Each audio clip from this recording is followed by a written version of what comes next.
સોનગઢથી railway station તરફ જતા માર્ગ પર આવેલી સાઈ ટાઉનશીપ સહિતની સોસાયટીઓના રહેવાસીઓ લાંબા સમયથી રસ્તાની ખરાબ હાલત અને ભારે વાહનોના અવિરત ધમધમાટને કારણે ગંભીર જોખમનો સામનો કરી રહ્યા છે।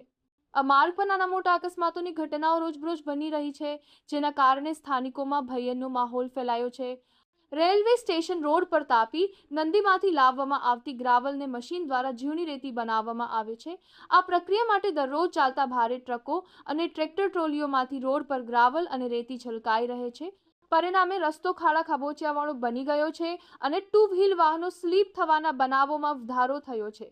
સ્થાનિકોનો આક્ષેપ છે કે તાપી નદીમાંથી ગ્રાવલ ખનન માટે પરમિશન ન હોવા છતાં ખુલ્લેઆમ કાળા કારોબાર ચાલી રહ્યો છે।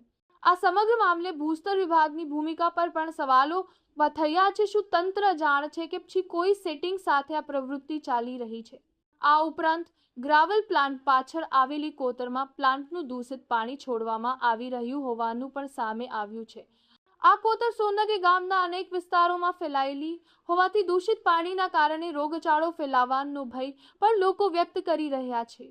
રેલવે સ્ટેશન રોડ પર આવેલી સોસાયટીઓ માટે આ એકમાત્ર આવાગમનનો રસ્તો હોવાથી સ્થિતિ વધુ ગંભીર બની છે। સ્કૂલમાં જતા વિદ્યાર્થીઓ, મોર્નિંગ વોક માટે નીકળતા નાગરિકો અને દૈનિક મુસાફરોના જીવ જોખમમાં મુકાયા છે।